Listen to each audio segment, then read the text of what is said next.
नमस्कार। सभी श्रोताओं का इस वीडियो में स्वागत है। आज की इस वीडियो में हम बात कर रहे हैं रीति मुक्त काव्य धारा के कवि घनानंद और उनके द्वारा विरचित कुछ एक कवित्व और सवैये जो BA second year compulsory Hindi के पाठ्यक्रम में संकलित हैं।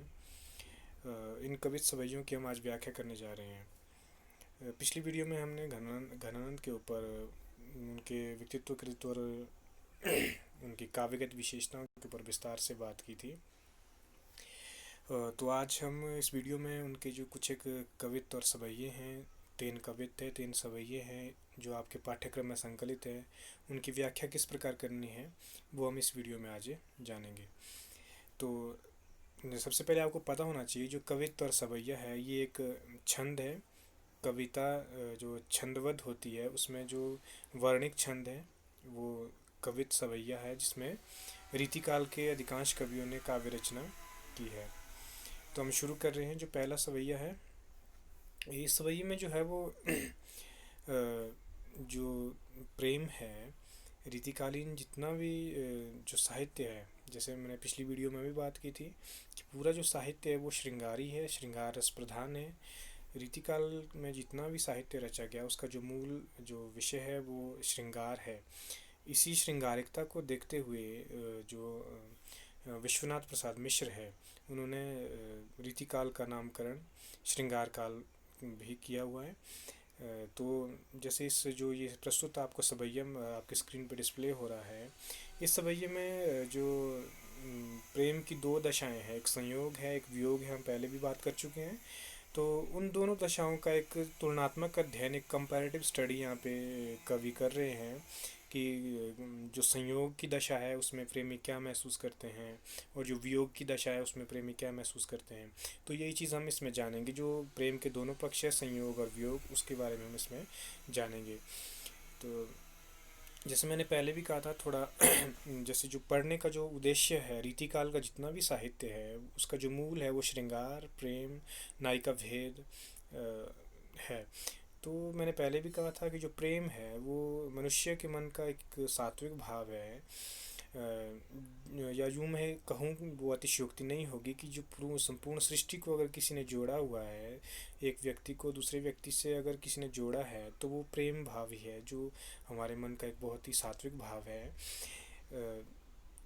इस प्रेम की बदौलत ही हम जो है वो एक मनुष्य जो है वो प्रेम जो मनुष्य क्या मतलब जितने भी बाकी भी प्राणी हैं, जगत है, प्रेम सभी प्राणियों में एक जो वो सामान्य जो भाव है मन का वो है। हाँ, उसके ये मैं ज़रूर कहूँगा कि जो मनुष्य है उसमें ये ज़्यादा विवेक है कि वो जो प्रेम को जो है वो उत्कृष्टता की ओर और ले जा सकता है।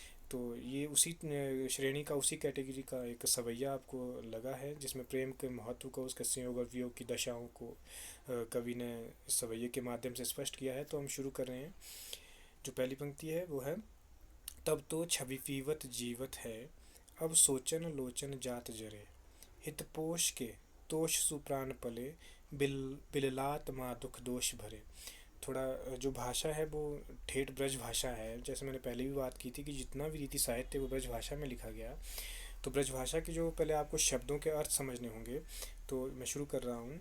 तब तो, तब मतलब उस समय, तो मतलब था या होता था, उस समय क्या होता था। छवि पीवत, छवि होता है सौंदर्य, पीवत होता है पीना, जीवत होता है जीना, हे मतलब है। अब सोचन लोचन जात जरे, अब मतलब आज, तब मतलब तब क्या था और आज क्या है। दो दो विभिन्न समय की बात कवि सवैये में कर रहा है कि उस समय क्या होता था, तब क्या था। छवि पीवत जीवत, जो उसका प्रियतम था, जो कवि है जो उसका प्रियतम था, या यूं कहो इसे नायक नायिका के तौर पे देखें तो जो नायिका है या जो नायक है वो अपने जो उसका प्रियतम है उसके बारे में कह रहा है कि जब संयोग के क्षण थे, जब वो दोनों साथ थे, नायक और नायिका, प्रेमी प्रेमिका जब साथ थे, तब क्या होता था। तब जो नायक है या जो नायिका है वो नायक के सौंदर्य को देखकर, सौंदर्य पीवत जीवत है, उसके सौंदर्य को देखकर, उसके रूप को देखकर ही जिंदा रह लेते थे एक दूसरे को के रूप को देकर जिंदा रहते थे। लेकिन आज जब वियोग की दशा है, जब प्रेमी प्रेमिका बिछुड़ गए हैं, जब नायक नायिका से दूर हो गया है, तो वो नायिका क्या सोच रही है कि अब सोचन लोचन जाचे। आज सोचन होता है सोचकर, चिंता, लोचन होता है आंखें, नेत्र, जात होता है जा रहे हैं, जरे मतलब जलना। कि आज क्या है, उस समय तो मैं उस अपने प्रेमी के जो सौंदर्य को पान करके, उसके सौंदर्य को देख करके, उसके सौंदर्य पर मुग्ध होकर जीवित रह लेता था। लेकिन आज क्या है, आज जब वो प्रियतम मेरे साथ नहीं है तो मुझे उसकी चिंता में, उसके वियोग में, मेरे जो वियोग की जो उसमें कष्ट हो रहा है, जो पीड़ा हो रहा है, जो वियोग में उसके आंखों से आंसू बह रहे हैं, उन आंसू से, उस चिंता के कारण उसके आंसू से उसकी आंखें जल रही है। जात जरे मतलब लोचन, जात जरे मतलब उसकी आंखें आज जल रही है। अगली पंक्ति है, हित पोष के तोष सुप्राण पले, बिललात महादुख दोष भरे। हित पोष, पोष होता है पालन पोषण करना, तोष मतलब संतुष्ट, तुष्टि, सु मतलब से, प्राण मतलब प्राण, पले मतलब पालना। जब संयोग था, जब प्रेमी प्रेमिका नायक नायिका दोनों इकट्ठे थे, तो उस समय क्या था, जो नायक था उसने नायिका के प्राणों का पालन पोषण किया था। यूँ कहो कि वो उसके जीने की एक वजह थी, उसके नायिका के जीने की एक वजह थी, क्योंकि वो उसके साथ था। लेकिन आज क्या है, आज वो उससे अलग हो गया है। तो बिललात, बिललात होता है व्याकुल होना, बेचैन होना, महादुख, बहुत दुखों से, महादुख मतलब बहुत ज़्यादा दुख, दोष मतलब तकलीफ, कष्ट, भरे मतलब भरे। आज क्या है, वही प्राण, जो प्राण किसी समय जो जीने की वजह थे संयोग में, जिन जिन प्राणों को उसके प्रियतम ने जीवित रखा था, वही प्राण आज उसके वियोग में व्याकुल हो रहे हैं। विललात मतलब व्याकुल हो रहे हैं, महादुख दोष भरे, अनेक प्रकार के दुख, अनेक प्रकार के कष्ट उसे सहने पड़ रहे हैं उन प्राणों को। आगे, घनानंद मीत सुजान बिना सब ही सुख साज समाज टरे। अब घनानंद क्या बोलते हैं कि मीत होता है मित्र, मित्र मतलब कंपेनियन, साथी, आपका प्रेमी, आपका प्रियतम, कुछ भी कह सकते हैं। तो जो घनानंद कहते हैं कि मीत सुजान मतलब उन्होंने अपनी प्रेमिका का नाम, जैसे मैंने पहले कहा था कि उनके हर सवैये, कवित सवैये में उनकी प्रेमिका का नाम आएगा, तो कहीं ना कहीं वो राधा कृष्ण के लिए रूढ़ हो गया है। तो यहाँ पे बात कर रहे हैं हम कि घनानंद कह रहे हैं कि उस सुजान के बिना, उस मेरे प्रियतम सुजान के बिना सब ही सुख, जितने भी संसार की सुख सुविधाएं हैं, साज समाज टरे, जिसमें समाज में जितनी भी सुख सुविधाएं हैं, जितने साजो सामान है, वो सब क्या है, टरे मतलब दूर हो जाना। अब उनकी कोई वैल्यू, कोई कीमत उसके लिए नहीं रह गई है। क्यों? क्योंकि प्रेमी, अगर आपका प्रियतम आपके साथ नहीं है, जिसको आप चाहते हो, आपको साथ नहीं है, आपके साथ नहीं है, तो जितनी भी आपके समक्ष सुख सुविधाएं हैं, उनका कोई मोल आपके लिए नहीं रह जाता। ये भौतिक संसार आपको झूठा लगने लगता है। तो यही बात यहाँ पे हो रही है कि सुजान के बिना, घनानंद कहते हैं कि सुजान के बिना जितनी भी सुख सुविधाएं हैं, जितनी भी दुनियावी बातें हैं, वो सारी अब दूर होती नज़र आ रही है, उनका कोई मोल उसके लिए नहीं रह गया है। आगे, तब हार पहाड़ से लागत है, अब आने के बीच पहाड़ पड़े। तब मतलब उस समय, जब संयोग का क्षण था, उस समय क्या था, हार मतलब जो गले में हार पहने हैं, पहाड़ होता है पहाड़, से लागत, लागत होता है लगते हैं मतलब थे। उस समय जो हार थे गले में, वो मिलन में बाधक बनते थे। जो उनके गले में हार थे, जो आभूषण थे, मिलन के क्षणों में वो हार भी उन्हें पहाड़ की भांति अपने में, अपने बीच में प्रतीत होते थे। लेकिन अब आज क्या है, अब आनी के बीच पहाड़ पड़े। अब आनी मतलब आना, प्रियतम का जो भी कहीं वो गया हुआ है बाहर, कहीं प्रवास पर है, तो आने के बीच ही आज पहाड़ पड़ गए, मतलब बहुत ज़्यादा दूरियां दोनों के बीच आज आ गई है, इसलिए उनका मिलन नहीं हो पा रहा है। तो हम देखते हैं इस सवैये में आपने एक कंपैरेटिव स्टडी की, जो प्रेम के संयोग और वियोग पक्ष है, उन दोनों पक्षों में, उन दोनों स्थितियों में, चाहे संयोग की स्थिति हो चाहे वियोग की स्थितियों में, प्रेमी प्रेमिका का क्या उनका हाल रहता है। जो मिलन के क्षण है उसमें हर चीज़ जो है वो खुशनुमा लगती है, एक जीने की आपको बाजार रहती है सामने की, आपका जो है वो हर इच्छा आपकी पूरी होती है, आपके आपका जो प्रियतम है। लेकिन जैसे ही वो आपसे, जो आप जैसे ही आपसे प्रेमी, आपका प्रियतम आपका अलग हो जाता है और आप वियोग की स्थिति में आ जाते हो, जो प्रेम की दूसरी स्थिति है, तो उस समय आप अनेक प्रकार के कष्टों से घिर जाते हैं। और जितने भी आपको सांसारिक, जितना भी आपके चारों ओर घटनाक्रम घट रहा है, उसमें आपकी कोई रुचि नहीं रह जाती है। ये एक मनोवैज्ञानिक तथ्य है। ये हम सभी इस चीज़ को महसूस कर सकते हैं। तो इसी चीज़ की जो वो तुलनात्मक स्थिति, संयोग और वियोग की तुलनात्मक स्थिति घनानंद ने इस सवैये में स्पष्ट की है। आगे चलते हैं। जो अगला सवैया है, इसमें कवि ने ये स्पष्ट करने की कोशिश की है कि जो सच्चा प्रेम है, जो ट्रू लव है जिसको हम बोल सकते हैं, पहले तो एक बात स्पष्ट कर लीजिए कि जितना भी हमारा साहित्य है उसमें जो प्रेम है उसके ऊपर बहुत ज़्यादा लिखा गया है। साहित्य समाज का दर्पण है, समाज साहित्य में झलकता है, लेकिन उसके साथ साथ साहित्य मनुष्य के आंतरिक जितने भी भाव है उनके उनका सहज अभिव्यक्ति भी है। आप वर्ड्सवर्थ को पढ़ते हैं, पाश्चात्य लेखक हुए हैं, पोइट हुए हैं वर्ड्सवर्थ, स्वच्छंदतावादी कवि हैं। वो कहते हैं कि poetry is the spontaneous overflow of powerful feelings, it takes its origin from the emotions reflected in tranquillity. तो क्या कह रहे हैं, थोड़ा हिंदी में इसका अनुवाद करके समझाता हूँ कि वर्ड्सवर्थ कह रहे हैं कि poetry is the spontaneous overflow of powerful feelings, कि जो कविता है, जो पोइट्री है, वो क्या है, स्पॉन्टेनियस मतलब सहज, एक के बाद दूसरा जब बाहर निकल रहे हैं भाव आपके मन के, उसको कहते हैं हम स्पॉन्टेनियस। तो वर्ड्सवर्थ कह रहे हैं कि poetry is the spontaneous overflow, overflow मतलब बहुत ज़्यादा फ्लो, बाहर को निकलना, overflow of the powerful feelings. आपके अंदर जितने भी पावरफुल फीलिंग्स है, वो चाहे आपका प्रेम है, चाहे क्रोध है, चाहे जो भी है आपके अंदर, जितने भी आपके इमोशंस हैं, उनको एक के बाद एक जब बाहर निकलते हैं तो पोइट्री का जन्म होता है। तो प्रेम जो लव है वो वैसा ही एक आपका जो भाव है मन का, जो फीलिंग है, वो जब बाहर निकलती है स्पॉन्टेनियसली तो या तो कविता का जन्म होता है या फिर शायरी का। आपने देखा होगा शायरी और कविता का मूल जो है वो प्रेम है। तो जितना भी रीतिकाल का साहित्य लिखा गया, हालांकि काव्य के और भी बहुत सारे विषय हैं, आपका कोई भी सामाजिक सरोकारों से जुड़ा हुआ विषय हो सकता है, कोई दूसरा विषय हो सकता है, लेकिन प्रेम है, प्रेम के ऊपर लिटरेचर में बहुत कुछ लिखा गया है, चाहे वो अंग्रेज़ी लिटरेचर हो, चाहे हिंदी हो, चाहे बांग्ला हो, चाहे आपका किसी दूसरी भाषा का साहित्य हो। हर भाषाओं में, हर भाषा के साहित्य में प्रेम के ऊपर कवियों ने बहुत ज़्यादा अपनी बात कही है। तो प्रेम के विभिन्न पक्षों को रीतिकाल के साहित्यकारों ने भी बताया है। जो जैसे मैंने पहले बात की थी पिछली वीडियो में, रीतिकाल में जो रीतिवद्ध, रीतिसिद्ध और रीतिमुक्त तीन प्रकार की काव्य धाराएं चली। तो जो रीतिमुक्त काव्य धारा जिसमें घनानंद, जिसमें प्रमुख कवि हैं, इनका जो प्रेम वर्णन है वो रीतिबद्ध काव्य धारा के प्रेम वर्णन से या रीतिसिद्ध काव्य धारा के प्रेम वर्णन से नितांत भिन्न है। घनानंद का जो प्रेम है वो उत्कृष्टता की ओर, उदात्तता की ओर चलता है, जिसको हम कह सकते हैं कि सब्लिमेशन ऑफ लव, ऊपर की ओर उठना। बहुत उदात्त है इनका प्रेम चित्रण, बहुत प्योर है, उसमें प्योरिटी है, उसमें सात्विकता है। लेकिन जो रीतिवद और रीतिसिद्ध काव्य धारा का प्रेम वर्णन है, रीतिकाल के अंतर्गत ही बात कर रहा हूँ, उनके प्रेम में वो सूक्ष्मता नहीं है जो घनानंद या अन्य रीतिमुक्त कवियों के प्रेम वर्णन में है। रीतिवद कवियों का प्रेम वर्णन बहुत ज़्यादा मासल है, स्थूल है, उसमें कहीं कहीं बहुत ज़्यादा अश्लीलता आ गई है, मैंने पहले भी बात की थी। लेकिन जो घनानंद का प्रेम वर्णन है, इनका स्वानुभूत है, अपना भोगा हुआ है, और इनका प्रेम ये मासल या स्थूल नहीं है, बल्कि बहुत शरीर के स्तर से ऊपर उठकर बहुत सब्लिमेशन की ओर जा रहा है, उत्कृष्टता की ओर जा रहा है, उदात्तता की ओर जा रहा है।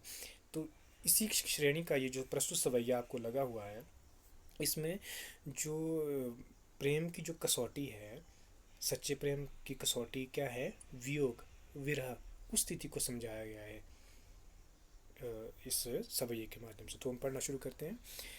हीन भय जलमीन अधीन, कहा कछुमो अकुलानी समाने।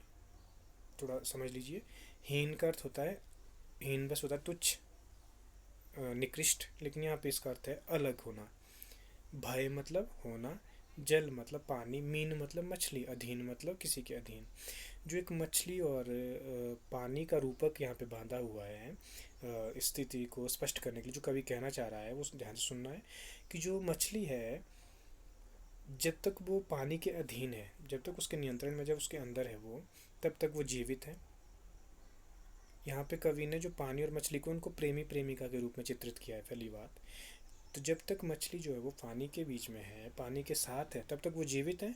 लेकिन हीन भय, जैसे ही वो उससे अलग होती है, हीन भय जलमीन अधीन, पानी के नियंत्रण से, जैसे ही पानी की अधीनता से जैसे ही मछली अलग होती है, वैसे ही मछली फिर प्राण त्याग देती है, व्याकुल होकर, बेचैन होकर तड़प जाती है अपने प्रेमी के वियोग में। अगर पोएटिक लैंग्वेज में बात करें तो अपने प्रेमी पानी के वियोग में जो है वो मछली प्राण त्याग देती है, क्योंकि वो विक्षोभ, वो वियोग वो सहन नहीं कर पाती है पानी से।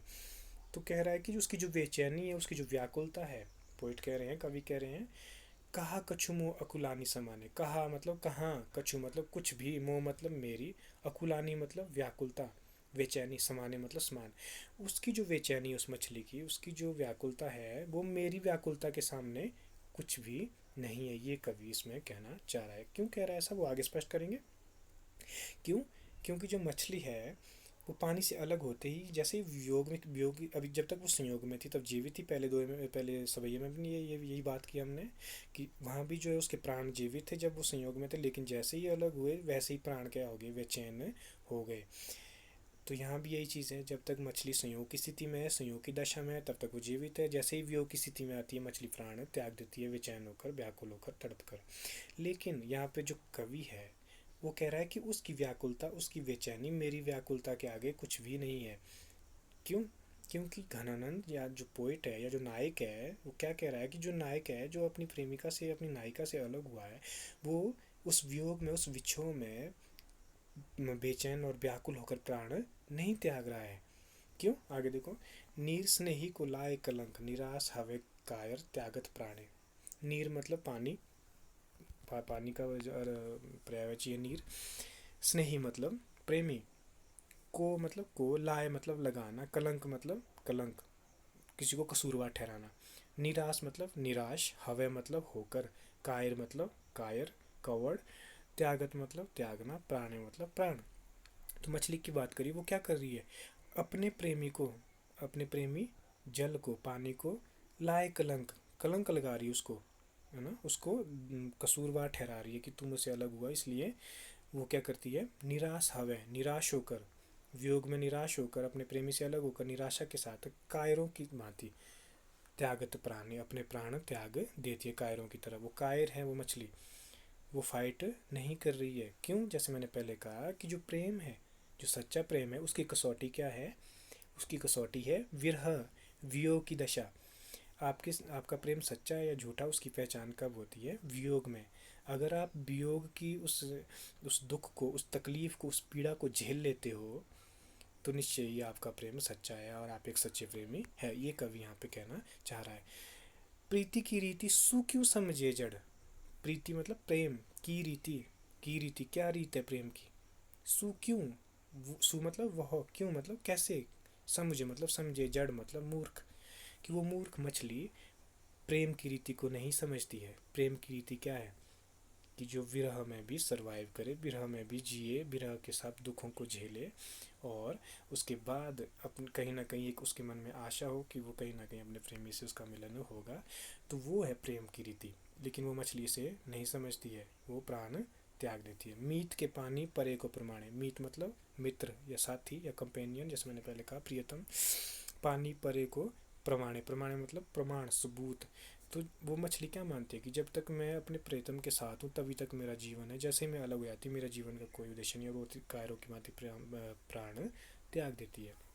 जबकि ऐसा नहीं है। सही अर्थों में सच्चा प्रेमी जो है वो नायक है या घनानंद है, पोइट है, जो वियोग में भी जो है वो सरवाइव, वो जी रहा है हर तकलीफ मुसीबत को झेल कर। आगे, या मन की जू दशा, या मन मतलब इस मन की, जू दशा जो दशा है, घनानंद जीव की जीवनी जानी जाने। घनानंद कहते हैं कि जो मेरे मन की जो दशा है वो कौन जानता है, जीव मतलब मैं खुद, जो प्राणी है उसकी जीवनी मतलब उसकी आत्मा, जान मतलब जान, उसकी जान, उसकी आत्मा ही समझ सकती है कि उसकी प्रियतम के बगैर उसके मन की क्या स्थिति है, क्या दशा है। आगे चलते हैं।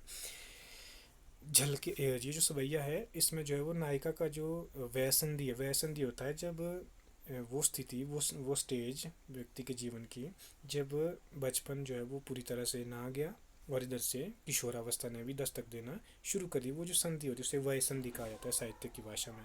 तो जो साहित्य की भाषा में वयसंधि है उसका चित्रण यहाँ पे हुआ है कि जो नायिका है वो युवा हो रही है, उसके शरीर में क्या क्या, कितना वो उसके सौंदर्य में वृद्धि हो रही है, वो सब बातें यहाँ पे इस सवैये में आई है। बस मैंने पहले भी कहा था कि जो वो सौंदर्य बोध व्यक्ति के अंदर होना चाहिए तभी इस सृष्टि में व्यक्ति के होने की सार्थकता है। अदरवाइज़ अगर आपके अंदर एस्थेटिक अप्रोच नहीं है, आपका सौंदर्य बोध नहीं है, आप किसी भी चीज़ में सुंदरता नहीं देख सकते हैं, तो निश्चय ही ये संसार आपको बोर ही करेगा या आपको बोरियत महसूस होगी इस दुनिया में। इसलिए अपनी उस एस्थेटिक अप्रोच को, अपनी सौंदर्य बोध को थोड़ा जागृत करें और हर चीज़ में सुंदरता देखने का प्रयास करें। तो वही चीज़ इसमें है, कवि का सौंदर्य बोध आया, नायिका का सौंदर्य चित्रण हुआ है।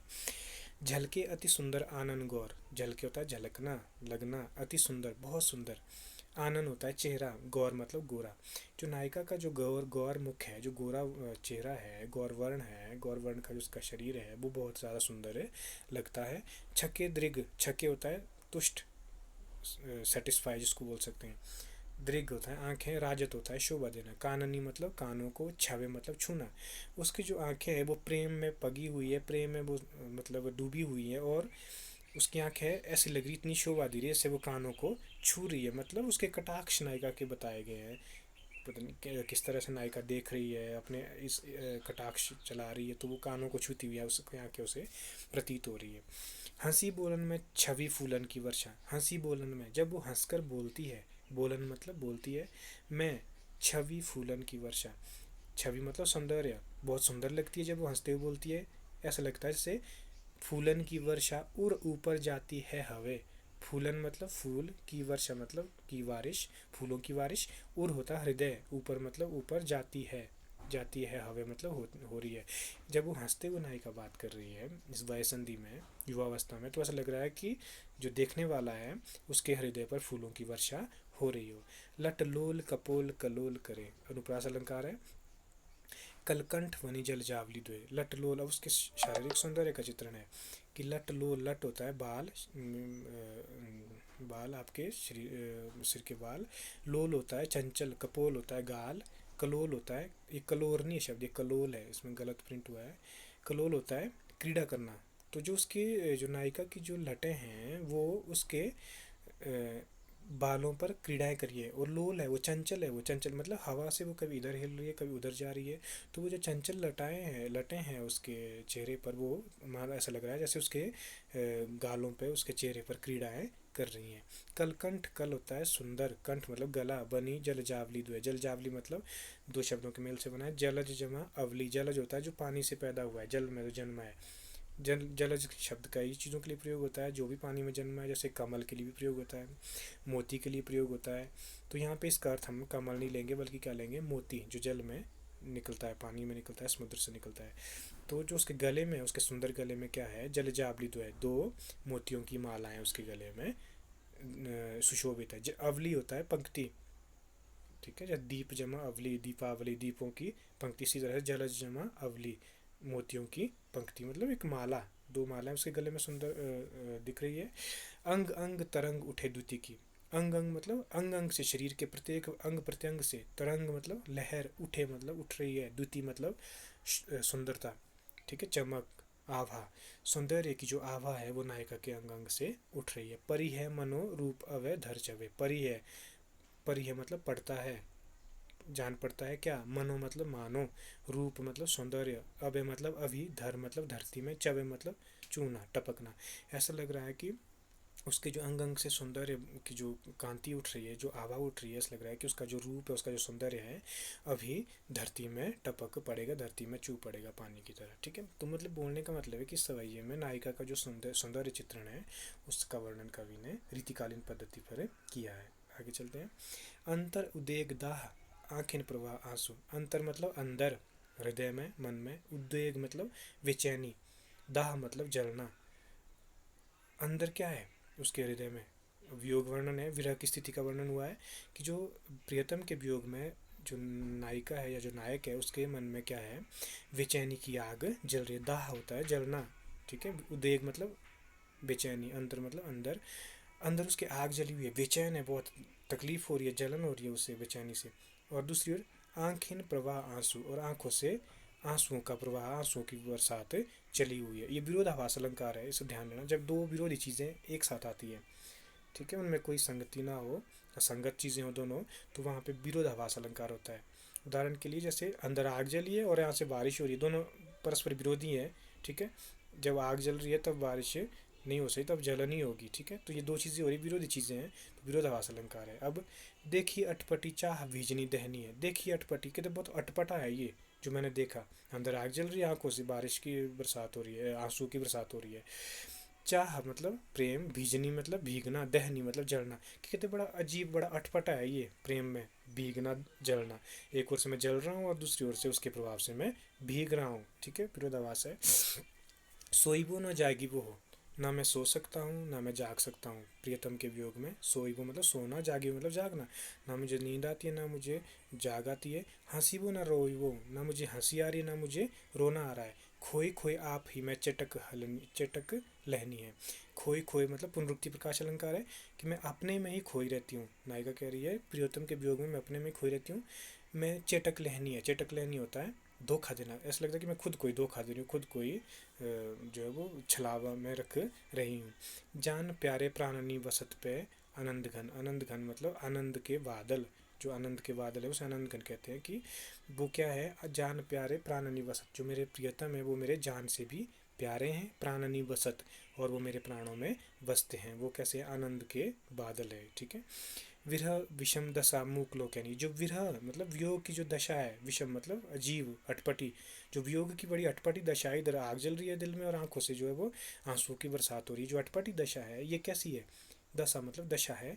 मूक होता है साइलेंट, मूक मतलब यहाँ गूंगे के लिए प्रयोग हुआ है। कहनी मतलब कहानी, ये कैसी है, विरह की जो अजीब दशा है ये ठीक वैसी ही है जैसे गूंगे की कहानी है। गूंगे की कहानी कोई नहीं समझ सकता है, उसी तरह से जो वियोग में व्यक्ति है, जो विरह का सामना कर रहा है प्रियतम से बिछुड़ कर, उसके मन में क्या चला है उसे भी कोई समझ नहीं सकता। वो ठीक वैसी है जैसे गूंगे की कहानी होती है, ठीक है। जीवन मरण जीव सोच बिनु बन्यो है, जीवन मरण मतलब जीते जी मर गया। प्रियतम के वियोग में जो प्रेमी है वो कैसे हो जाता है, जीवन मरण, जीते जी उसका मरण हो जाता है। जीव सोच बिना वन्यो आए, वो जीव क्या सोचता है, बिना वन्यो आए वो मर भी नहीं सकता है। क्यों, क्योंकि कहीं ना कहीं उसे आए मतलब प्रेमी के आने की कहीं ना कहीं उसमें आस बंधी होती है। हाय कौन विधि रची नेह की रहनी है, कि हाय बहुत वो कर रहा है कि कौन विधि, किस विधि में रची मतलब रची है, नेही मतलब प्रेम की रहनी है। जो प्रेम की कहानी है, जो प्रेम का जो पूरा जो स्ट्रक्चर है ये किस तरह से बुना हुआ है विधाता ने समझ नहीं आता है। आगे नैनन में लागे जाए लागे सुकरेजे बीच। अब यहाँ पे जो नायिका के जो हाव भाव है, जो उसके कटाक्ष हैं उसका वर्णन किया है कि नैनन में लागे, जब उसके जो कटाक्ष है, आँखों के जो कटाक्ष है, नज़रों के जो कटाक्ष हैं वो कहाँ लगते हैं प्रेमी के, नैनों मतलब आँखें से आँखें मिलती है। लेकिन उसका प्रभाव कहाँ होता है, जाए लागे सुकरेजे भी, जो वो आँखों से तीर चलाती है नायिका नायक के ऊपर या नायक नायिका के ऊपर। दोष कसूर तो आँखों का है लेकिन भुगतना दिल को पड़ता है। तो यहाँ यही बात हो रही है कि जाए लागे सु करेजे बिचली, वही तीर कहाँ है, लगते तो आंखों से लेकिन उसका घाव कहाँ होता है, करेजे मतलब कलेजे में, सीधा दिल में। या वश हवे धीर जीव धीर होत लोटपोट है, या वश हवे इसके बस में होकर, जीव मतलब प्रेमी आत्मा जो भी है व्यक्ति, धीर होत, धीर मतलब धैर्य, अधीर मतलब धैर्य छोड़कर, लोटपोट है बहुत जो ज़्यादा वो हालत उसकी ख़राब हो जाती है जब प्रेम के तीर उसको बेंध लेते हैं। रोम रोम पूरी पीर, और उससे क्या होता है फिर, रोम रोम शरीर के अंग अंग में पूरी पीर प्रेम की पीड़ा महसूस होना शुरू हो जाती है। और व्याकुल शरीर महा, और जो शरीर है वो शरीर मतलब शरीर, और पूरा शरीर क्या हो जाता है, बहुत व्याकुल हो जाता है। घूमे मति गति आसे प्यास की न टोट है, घूमे मति गति आसे, जो मति मतलब बुद्धि, घूमे मतलब घूमती है, उस प्रेमी को उस प्रियतम को खोजने के लिए बुद्धि जो है वो घूमती रहती है, लेकिन कहीं भी उसे प्रेमी नहीं मिलता है। लेकिन फिर भी प्यास की न टोट है, उससे मिलने की जो तलब है प्रियतम से, टोट मतलब कमी, टोटा बोलते हैं ना, सुविधाओं का टोटा है, सुविधाओं की कमी है, तो वहाँ से ये शब्द उठाया हुआ है। तो ये जो प्रेम की जो प्रियतम को पाने की जो प्यास है इसकी कमी फिर भी नहीं होती है। बेशक आप जितना मर्जी दो कष्ट सह लो, दुख सह लो, लेकिन फिर भी एक प्यास कम नहीं होती है। चलत सजीवन सुजान दृग हाथन, दृग मतलब नैन आँखें, हाथन मतलब हाथ, तय मतलब से, आंखों के हाथ से ये कटाक्ष से, चलत मतलब चलते हैं, सजीवन मतलब सजीव, और उसको घायल कर देते हैं प्रेम सामने प्रियतम को। प्यारी अन्यारी रुचि रखवारी ओंट है, प्यारी मतलब प्यारी, जब वो नायिका अपने कटाक्ष चलाती है, अपने नैनों से तीर, नैन के तीरों से बींधती है प्रियतम को, तो वो बहुत ज़्यादा प्यारी, अन्यारी मतलब बहुत तीखी चीज़ें, वो जो उसकी तीखी नज़रें हैं, जो नैन नक्श है उससे जो है वो प्रेमी एकदम बिंद जाता है और वो उसे बहुत प्यारी लगती है। जब जब आवे तब तब अति मन भावे, जब जब वो सामने आता है वो प्रियतम उसके, जब जब आवे मतलब आना, तब अति मन भावे, मन को बहुत ज़्यादा वो भाता है। आह कहा विषम कटाक्ष सर चोट है, आह मतलब आह अरे, कहा विषम कटाक्ष सर चोट है, सर मतलब तीर, ये जो ये नैनों के जो तीर बिंदते हैं प्रियतम को, इसका जो है वो वर्णन नहीं किया जा सकता है। अगला है, लास्ट है आपका कवित्त, उठी ना सकत सिसकत नैन बाण बिंद। एक बार जो नायिका के नैन बाणों से बिंद जाता है उसकी क्या दिशा होती है, वो बोल रहा है कवि, उठी ना सकत, वो फिर उठ नहीं सकता है। एक बार कोई घायल किसी रूपसी के किसी प्रेयसी के अपने नैन बाणों से जो बिंद जाता है वो फिर उठ नहीं सकता है। सस्कत नैन बांध बिने, नैनों के जो बाणों से वो बिंद जाता है फिर वो सस्कत मतलब सिसकता रहता है उसी दर्द में।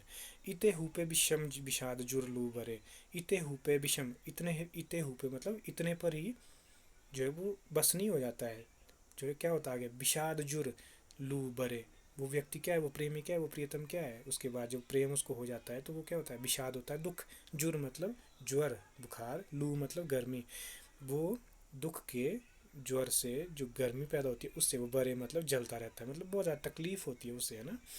सुने पन परे हेत खेतते हटे ना कहूँ, सूर्य मतलब सूर्य होता है शूरवीर, पन मतलब प्राण, पूरे पूरे करता है, हेत मतलब खेत मतलब क्षेत्र, ते हटे ना कहूँ, ते हटे मतलब नहीं हटता है। जिस तरह से एक शूरवीर है युद्ध क्षेत्र में डटा रहता है, उसी तरह से एक प्रेमी है वो भी पूरा शूरवीर बनकर प्रेम के युद्ध क्षेत्र में डटा रहता है और पन पूरे और अपने प्रण को पूरा करता है। सूर्य मतलब शूरवीर, ठीक है। प्रीति बोझ बापुरे वह है दबी कुबरे, जो प्रेमी है वो क्या हो गए हैं, प्रीति बोझ, प्रीति मतलब प्रेम, प्रेम के बोझ से वो बापुरे मतलब बेचारे, वो बेचारे प्रेमी प्रेम के बोझ से भय है हो गए हैं, दबी दबकर, कुबरे मतलब कुबड़े कुबड़े हो चुके हैं वो। बोलने का मतलब है कि बहुत ज़्यादा तकलीफ, बहुत ज़्यादा कष्ट, बहुत ज़्यादा मुसीबतें उन्हें सहनी पड़ रही है। संकट समूह में बेचारे घिरे घुटे सदा, संकट समूह मतलब मुसीबतों का समूह, एकदम बहुत सारी मुसीबतें आना, मैं बेचारे, वो बेचारे उनको प्रियतम प्रेमियों के लिए प्रयोग हुआ है कि जो वो बेचारे क्या है बहुत सारी मुसीबतों से घिर जाते हैं, घिरे घुटे हैं सदा, और उन्हीं मुसीबतों में हमेशा घिरे रहते हैं और उसी में घुटते रहते हैं अंदर ही अंदर। बोलने का मतलब है कि जो प्रेम का जो रास्ता है वो इतना सरल नहीं है जितना हमें देखने को लगता है। प्रेम के बोधायक कवि हुए हैं रीति मुक्त में, वो कहते हैं कि जो प्रेम है वो तलवार की धार पर चलना है, ठीक है, ये इतना सरल ये मार्ग नहीं है, बहुत सारी मुसीबतें, बहुत सारे कष्ट इसमें झेलने पड़ते हैं, ठीक है। आगे, जानी न परत जान कैसे प्राण उभरे, अब समझ नहीं आता है, जानी न परत नहीं जान सकते हैं, परत मतलब पढ़ते हैं, जान नहीं जान पड़ता है कि जान कैसे प्राण उभरे, कि जिंदा कैसे रहते हैं, उभरे मतलब उभरना बचना, प्राण मतलब प्राण, प्राण मतलब प्राण, कि ये इनके प्राण तब भी इतनी मुसीबतों को झेलने के बाद भी कैसे ये जिंदा रहते हैं, कैसे इनके प्राण बचते हैं, ठीक है। ने ही दुखियानी की यह गति आनंद घन, घनानंद कहते हैं कि ने ही दुखियानी, प्रेम में जो दुखी लोग हैं, उन प्रेमी जो लोग हैं जो वियोग में है, विरह की स्थिति में है, उनके दुख की ये जो गति है ये क्या होती है, चिंता मुरझानी, वो हमेशा चिंता में मुरझाते रहते हैं। सहे न्याय रहे दुबरे, और इस अन्याय को सहते हुए, सहे मतलब सहते हुए, दुबरे मतलब दुबले, और इस अन्याय को सहते हुए वो दुबले हो रहे हैं। तो ये थे आपके 3 सवैये, 3 कवित जो पाठ्यक्रम में संकलित है, इसकी व्याख्या हमने की। थोड़ा समय के अभाव के चलते अगर कोई चीज़ आपको लास्ट में अगर समझ नहीं आई हो तो कमेंट बॉक्स में पूछ सकते हैं। तो ये जो निचोड़ है, जो भावार्थ है पूरा बोलने का मतलब, तो जो घनानंद है हम देखते हैं वो एक प्रेम की पीर के कवि के रूप में सामने आते हैं। प्रेम का जो दर्द क्या है वो घनानंद से बेहतर कोई नहीं समझ सकता, उससे उन्होंने कई दृष्टांत देकर आपके समक्ष यहाँ पे आपने अभी देखा किस तरह से रखा हुआ है। इसके अलावा जो घनानंद का जितना भी साहित्य है वो प्रेम, सौंदर्य और श्रृंगार की एक जो है वो इसको बोल सकते हैं समायोजन है, ठीक है। तो हमने इसको पढ़ा, हमने जाना ये घनानंद किस प्रकार से जो है वो प्रेम की वीर के कवि हैं, और किस तरह से जो उनका विरह वर्णन है, किस तरह से वो प्रेम को, विरह को प्रेम की सच्ची कसौटी मानते हैं, और जो सच्चे प्रेमी होते हैं वो विरह की दशा में हड़बड़ाते नहीं हैं बल्कि दृढ़ता से उन दुखों का, उन तकलीफ़ों का सामना करते हैं। इसकी इन कवित सवैयों की मुझे आज भी प्रासंगिकता लग रही है। आज की जो युवा पीढ़ी है, अंत में बोलना चाहूँगा वो थोड़ा सा ही जब उनको प्रेम में थोड़ा सा भी उनको उनका मन जो है वो कई प्रकार के किसी को धोखा मिल रहा है, किसी का कोई झगड़ा हो रहा है अपने प्रियतम से, अपने प्रेमी प्रेमिका से, तो आज की जो पीढ़ी है, आज के परिप्रेक्ष्य में बात करूँ तो एकदम से बहुत ही जो है वो अनैतिक काम करते हैं आज के युवा। कोई बहुत कोई सुसाइड कर रहे हैं, कोई अपने हाथ काट रहे हैं, कोई नसें काट रहे हैं। तो ये चीज़ हमें यहाँ से सीख लेने की आवश्यकता है कि पोइट क्या कह रहे हैं, कि जो विरह है, वो जो वियोग है, वही सच्चे प्रेम की कसौटी है। सच्चा प्रेमी कौन है? वो ही है जो उन विरह की जो स्थिति में जब वो जाता है, तब जितनी भी मुसीबतें उसके ऊपर आ रही है, अगर उनको वो झेलता है हंसी हंसी, उसके मछली की तरह प्राण नहीं त्यागता है। ये जो आज की युवा पीढ़ी, ये मछली है जो प्रेम अपने पानी से जितनी जैसी अलग हुई वैसे ही प्राण त्याग देती है। लेकिन हमें मछली की तरह नहीं बनना है, हमें घनानंद की तरह बनना है, जो अपने प्रियतम से अलग होकर भी जो है वो सारे मुसीबतों को झेल कर जो है वो अपने प्रेम को उस कसौटी पे सार्थक सिद्ध करते हैं। तो ये जो प्रेम की उत्कृष्टता है, जो उदात्तता है, ये हमें घनानंद के काव्य में देखने को मिलती है। किसी का कोई प्रश्न हो तो मुझे कमेंट बॉक्स में पूछ सकता है। अगली वीडियो में जब आएंगे तो हम अगला टॉपिक डिस्कस करेंगे। तब तक के लिए नमस्कार।